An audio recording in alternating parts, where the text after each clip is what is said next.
नमस्कार दोस्तों, आपका स्वागत है आपके अपने चैनल स्टडी 147 में। दोस्तों, आज का हमारा टॉपिक है पंचवर्षीय योजनाएं।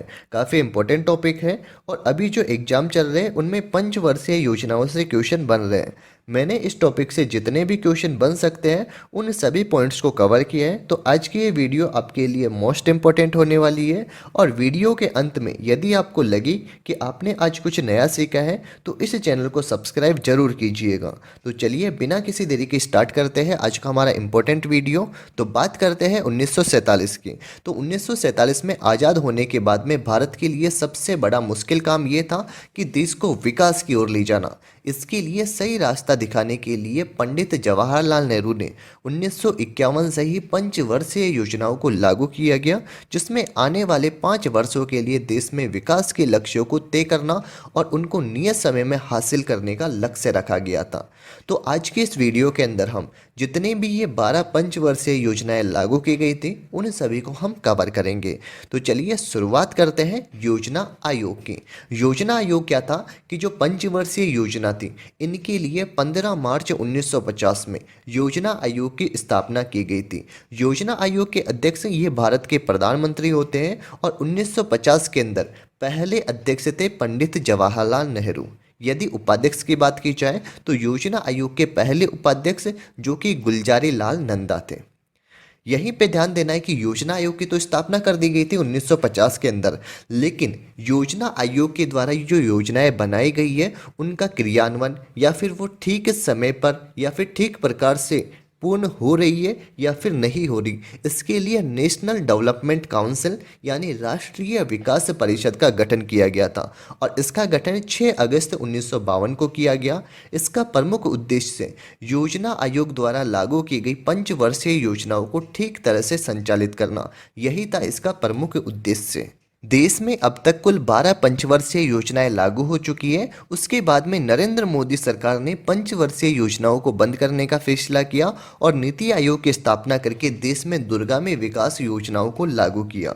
अब यहाँ पे हम बात कर लेते हैं नीति आयोग की। नीति आयोग जो है इसकी स्थापना 1 जनवरी 2015 को की गई थी। योजना आयोग की स्थापना 15 मार्च 1950 को की गई थी और 1 जनवरी 2015 को इसको बदलकर नीति आयोग कर दिया गया। योजना आयोग इसके अध्यक्ष भी प्रधानमंत्री होते हैं और नीति आयोग इसके अध्यक्ष भी क्या होते हैं, प्रधानमंत्री होते हैं। यदि प्रथम अध्यक्ष की बात की जाए तो ये नरेंद्र मोदी थे। उपाध्यक्ष की बात की जाए तो सुमन के बेरी ये वर्तमान में नीति आयोग के उपाध्यक्ष हैं। यदि पहले उपाध्यक्ष की बात की जाए तो नीति आयोग के पहले उपाध्यक्ष अरविंद पनगड़िया थे। नेक्स्ट हम बात कर लेते हैं नीति आयोग के वर्तमान सीईओ जो कि BVR सुब्रमण्यम है। नीति आयोग यह एक अध्यादेश से बनी हुई संस्था है। यहीं पे आपको ध्यान देना है कि जो जोसेफ स्टालिन थे ये प्रथम व्यक्ति थे जिन्होंने सोवियत संघ के अंदर 1928 के अंदर पंचवर्षीय योजना इनको लागू किया गया था। तो इम्पोर्टेंट क्वेश्चन बनता है यहाँ से कि जो पंचवर्षीय योजना है इनको सबसे पहले किसने और कब लागू किया। तो जोसेफ स्टालिन, इन्होंने 1928 के अंदर पंचवर्षीय योजनाओं को सोवियत संघ के अंदर लागू किया गया था। चलिए शुरुआत करते हैं हम पंचवर्षीय योजनाओं की एक लिस्ट के बारे में। अब तक टोटल 12 पंचवर्षीय योजनाएं बन चुकी हैं। पहली पंचवर्षीय योजना जो कि 1951 से लेकर 1956 तक चली थी। यहाँ पे आपको 3 पॉइंट्स याद रखने हैं कि एक तो तीसरी पंचवर्षीय योजना के बाद में एक योजना अवकाश आया था, 5वीं पंचवर्षीय योजना के बाद में योजना अवकाश आया था और एक है 7वीं पंचवर्षीय योजना, इसके बाद में भी योजना अवकाश आया था। जो पहला योजना अवकाश था वो 3 साल के लिए था, बाकी के ये 2 साल के लिए योजना अवकाश आए थे।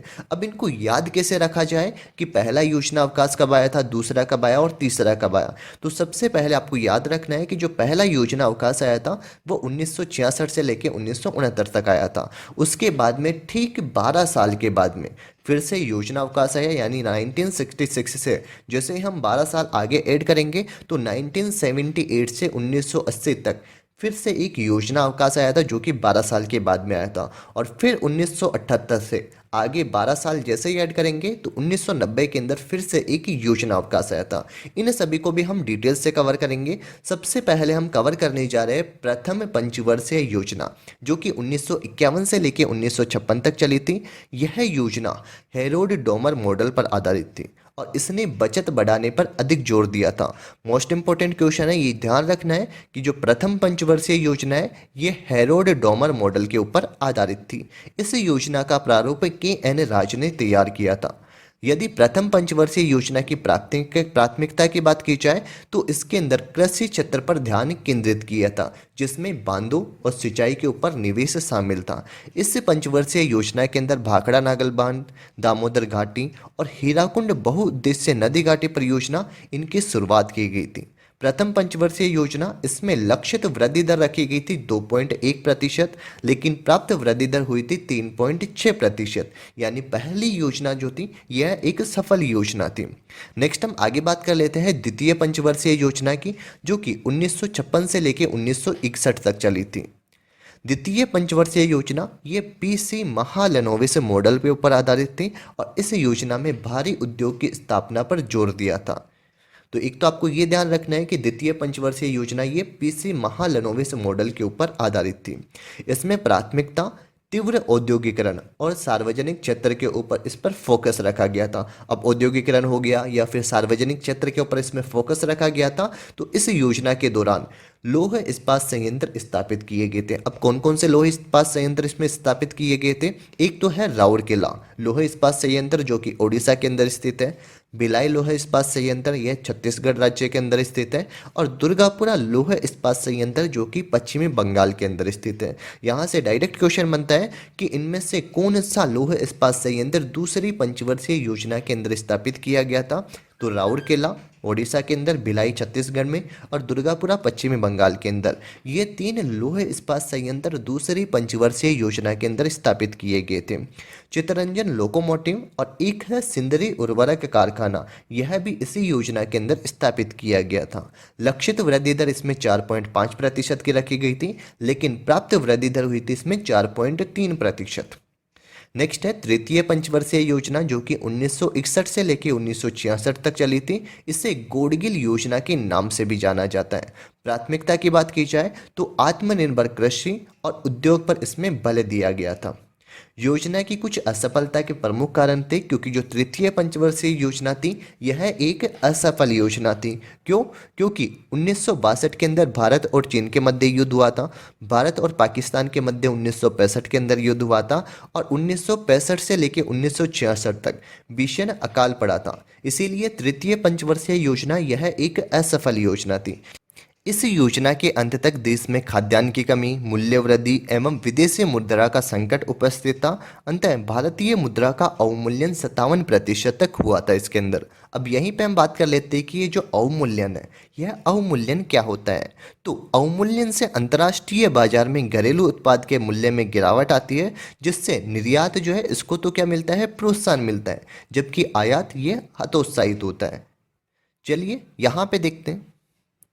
भारत में खाद्यान्न आत्मनिर्भरता हेतु हरित क्रांति की शुरुआत यह भी तृतीय पंचवर्षीय योजना के अंदर भी की गई थी। तो यहाँ से भी डायरेक्ट क्वेश्चन बनता है कि कौन सी पंचवर्षीय योजना के अंदर हरित क्रांति की शुरुआत की गई थी? तो यह तृतीय पंचवर्षीय योजना के अंदर शुरू किया गया था। यहाँ पे लक्षित वृद्धि दर 5.6% रखी गई थी, लेकिन प्राप्त वृद्धि दर 2.8% हुई थी। यहीं पे हम बात कर लेते हैं कि जो हरित क्रांति है, तो भारत में हरित क्रांति की शुरुआत ये डॉक्टर एम.एस. स्वामीनाथन ने की थी, जबकि विश्व में हरित क्रांति की शुरुआत डॉक्टर नॉर्मन बोरलॉग ने की थी। नेक्स्ट पंचवर्षीय योजना से पहले 3 वार्षिक योजना या फिर योजना अवकाश आ गया था, जो कि 1966 से लेकर 1969 तक यानी 3 साल तक चला था। इस अवधि में कोई भी नियमित नियोजन न होने के कारण इसे योजना अवकाश कहा जाता है। नरीमन समिति की सिफारिश पर 1969 के अंदर लीड बैंक योजना की शुरुआत की गई थी, और चीन से पराजित होने के बाद में देश का मनोबल थोड़ा कमजोर हुआ था, जिसका प्रभाव यह हुआ कि 1966 से 1967 के लिए एक वर्षीय योजना का निर्णय लिया गया, और सरकार ने आगामी 2 वर्षों में इसी योजना नीति को अपनाया। इसीलिए योजना अवकाश या फिर 3 वार्षिक योजना, तो योजना अवकाश जो कि 1966 से 1969 तक चला था। उसके बाद में आती है चौथी पंचवर्षीय योजना, जो कि 1969 से लेकर 1974 तक चली थी।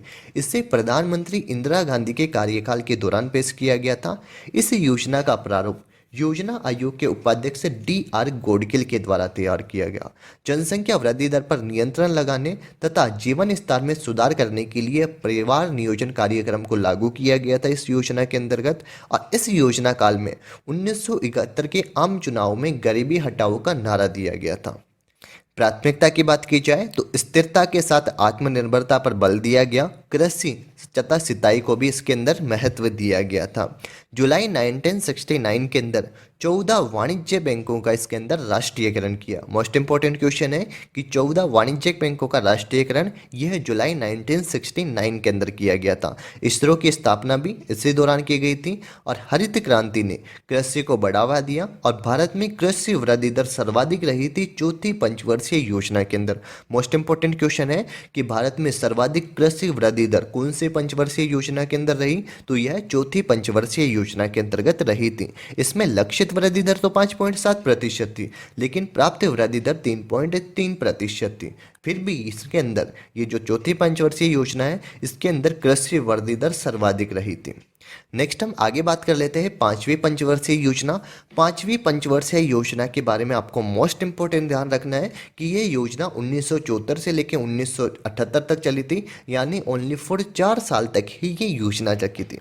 अब इसको याद कैसे रखा जाए, यहाँ से भी क्वेश्चन बनता है कि कौन सी योजना केवल 4 साल के लिए चली थी, तो ये चली थी पांचवी पंचवर्षीय योजना। ये 4 साल तक चली थी, यानी पंचवर्षीय योजना बनाई क्यों गई थी, 5 साल के लिए। लेकिन जो पांचवी पंचवर्षीय योजना है वो खुद ही 5 साल तक नहीं चली, ये ओनली फॉर 4 साल तक चली थी। पांचवी पंचवर्षीय योजना की प्राथमिकता की बात की जाए तो इसमें गरीबी उन्मूलन के साथ आत्मनिर्भरता प्राप्त करना ये इसके अंदर उद्देश्य था। इस योजना को डीपी धर मॉडल के आधार पर तैयार करना था। भारतीय राष्ट्रीय राजमार्ग प्रणाली की शुरुआत पांचवें पंचवर्षीय योजना के अंतर्गत की गई थी। 2 अक्टूबर 1975 में क्षेत्रीय ग्रामीण बैंक की स्थापना की गई। वर्ष 1975 में 20 सूत्री कार्यक्रम यह भी पांचवी पंचवर्षीय योजना के अंतर्गत ही शुरू किए गए थे। काम के बदले अनाज कार्यक्रम इस योजना के अंतर्गत प्रारंभ किया गया था। ये भी ध्यान रखना है कि पांचवी पंचवर्षीय योजना के अंतर्गत काम के बदले अनाज कार्यक्रम शुरू किया गया। इस योजना के पहले वर्ष में शुरू किया गया था न्यूनतम आवश्यक कार्यक्रम, यानी मिनिमम नीड प्रोग्राम, जिसे MNP के नाम से जाना जाता है, जिसका उद्देश्य बुनियादी न्यूनतम आवश्यकताएं प्रदान करना था। तो यह थी पांचवी पंचवर्षीय योजना। पांचवी पंचवर्षीय योजना जिसमें लक्षित वृद्धि दर 4.4%, जबकि प्राप्त वृद्धि दर हुई थी 4.8%। उसके बाद में वर्ष 1978 के अंदर नवनिर्वाचित मोरारजी देसाई सरकार ने इस योजना को खारिज कर दिया। इसीलिए ये योजना 4 साल तक चली थी और जनता सरकार के सत्ता में आने के बाद में इस योजना को 1 वर्ष पहले यानी 1978 के अंदर ही बंद कर दिया गया था। उसके बाद में आता है रोलिंग प्लान जो कि 1978 से लेकर 1980 तक चला था। तो जनता पार्टी द्वारा पांचवी पंचवर्षीय योजना को 1 वर्ष पहले समाप्त करके एक नई योजना को 1 अप्रैल 1978 के अंदर प्रारंभ किया, जिसे अनवर्त योजना की संज्ञा दी गई।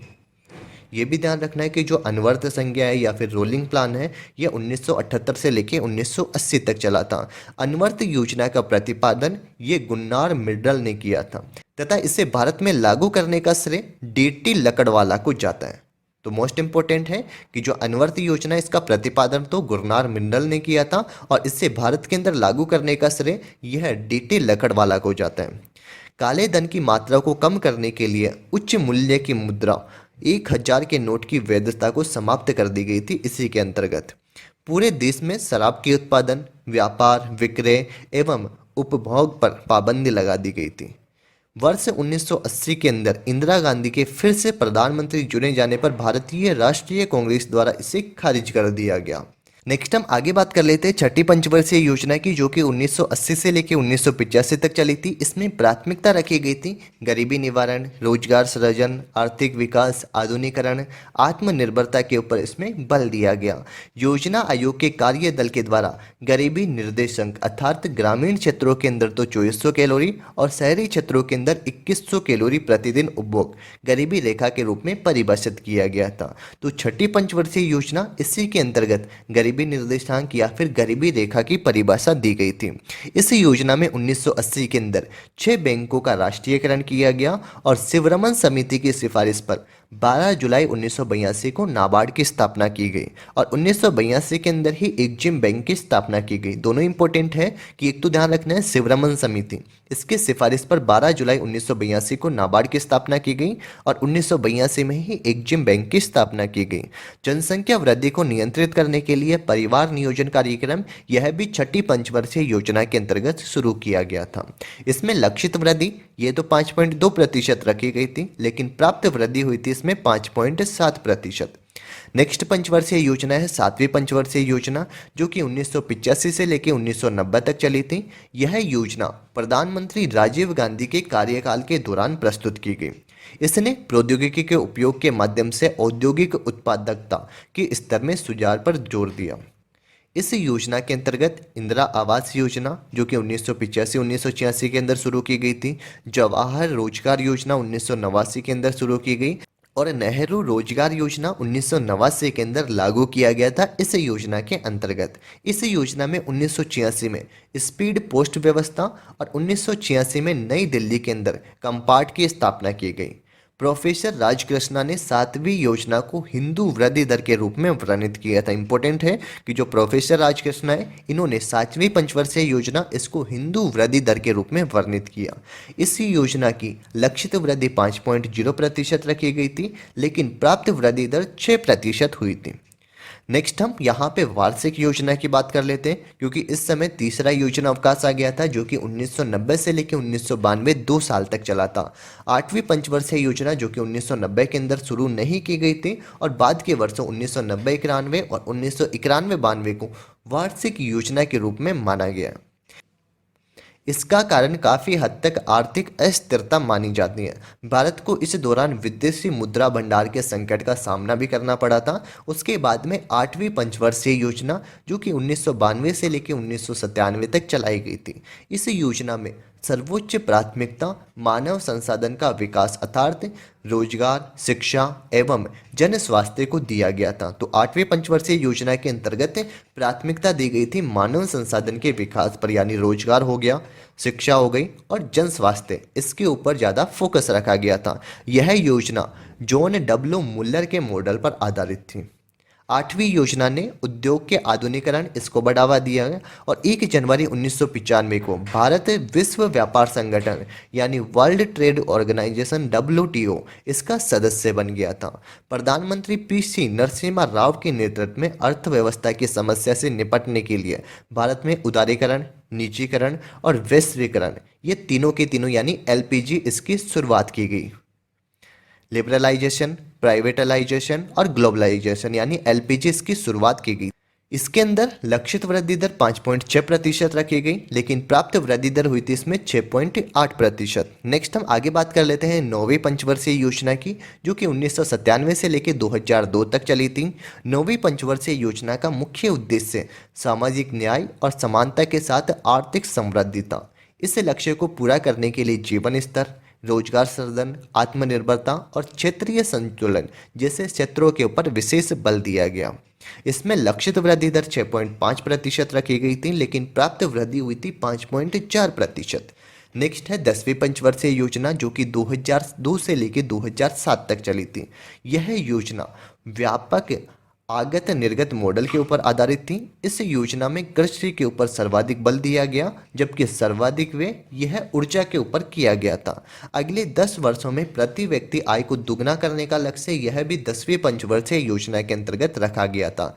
इसने प्रति वर्ष 8% DGP विकास दर का लक्ष्य रखा गया। इसका उद्देश्य गरीबी को 50% तक कम करना और 80 मिलियन लोगों के लिए रोजगार का सृजन करना था। इसके अलावा इसका उद्देश्य क्षेत्रीय असमानताओं को भी कम करना था। इसके अंदर लक्षित वृद्धि 8.0% रखी गई थी, लेकिन प्राप्त वृद्धि हुई थी 7.6%। नेक्स्ट हम आगे बात कर लेते हैं 11वीं पंचवर्षीय योजना की, जो कि 2007 से लेकर 2012 तक चली थी। इसमें प्राथमिकता रखी गई थी तीव्र और अधिक समावेशी विकास के ऊपर। 11वीं योजना उच्च शिक्षा में नामांकन बढ़ाने और दूरस्थ शिक्षा के साथ साथ IT संस्थानों पर ध्यान केंद्रित करने के उद्देश्य से चलाई गई थी। यानी 11वीं पंचवर्षीय योजना ये शिक्षा के लिए इम्पोर्टेंट थी।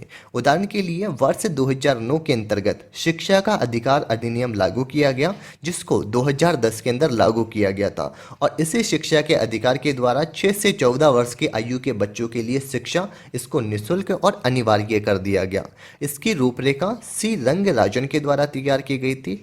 7 वर्ष से अधिक आयु वर्ग की साक्षरता दर को 80% करने का लक्ष्य रखा गया।